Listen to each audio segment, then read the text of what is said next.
Let's look now at the Sydney Morning Herald, and the headline is Perrottet will open assisted dying debate in a bid to set a respectful tone. New South Wales Premier Dominic Perrottet will argue against voluntary assisted dying when a long-touted bill is debated in Parliament today, insisting more should be done to improve palliative care for those with terminal illnesses.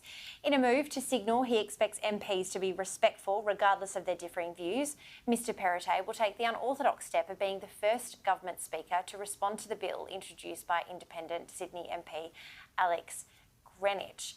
This is really interesting, Sarah, because I guess we have lived this in WA with the voluntary assisted dying legislation that was ushered through Parliament a couple of years ago in WA here. And I know that there were a few dissenting voices when it came to the Liberal Party. But the fact that the leader is not coming out in support of this is quite interesting. And I think he'll set a very respectful tone. I think what he says, his word, he'll be bonded by his word. Yeah, absolutely. I do find that interesting. I feel, as you said, WA passed this legislation, it feels like a long time ago now, but only in the last couple of years. And other states have followed suit. So that sort of, I thought that sort of set precedent. So it was really interesting to read this yarn about Perrottet coming out and saying, actually, I'm going to stand against it. I think when he became Premier, a lot of people were wondering how some of his values, some of his Christian values and so on will start to impact policy and stuff like that. I think that's going to be a question that's going to be raised over this. Not a bad question or a scrutiny necessarily, but just something that's going to come up. But I think it is good to start whatever conversation about this to just really ground it in respect and say, you know, that it's not going to be some political football when it comes to legislation that's this important.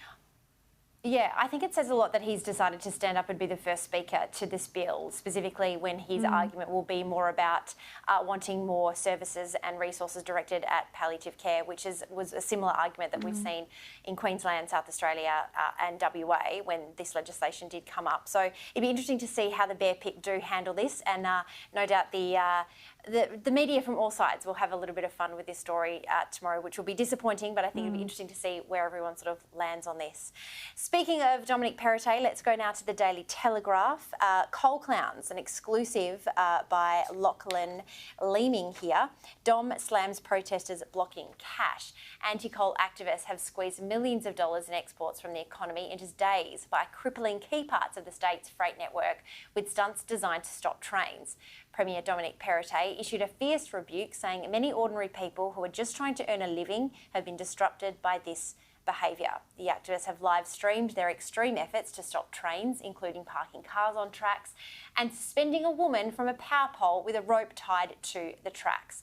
Pacific National CEO Paul Scarra revealed that in just the 48 hours, the protest had caused the cancellation of 20 services laden with coal and grain, each worth about $1 million in export value. It's just like Deputy Premier Paul Chul has also said, it was a kick in the guts. And I guess that would be for, primary producers that are just trying to get on with their lives after lockdown has been, they've been released from lockdown. What is it?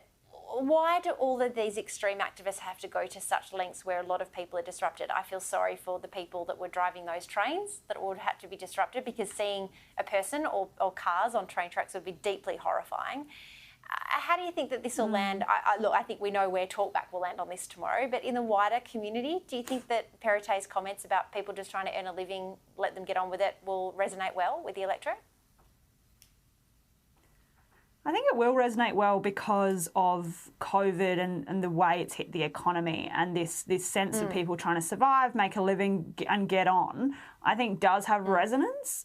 When it comes to the activists and the kind of action that they do and how disruptive it is, I mean, from what I've been seeing and reading and engaging with them when I do these stories, the whole point is disruption, right? And they'll hark back to things like the suffragettes and be like, look what they did, and it was all about disruption, all about making people really angry. That's what the suffragettes did. That's what we're doing. They're the lines that they draw in the sand. So, like, that's their side of the coin. The side of the coin that you really aptly pointed out there is that there are people who are just trying to make a living. And in these kinds of uncertain times, I think to see people disrupting that so extremely won't go down that well. And Perrottet's comments will actually resonate.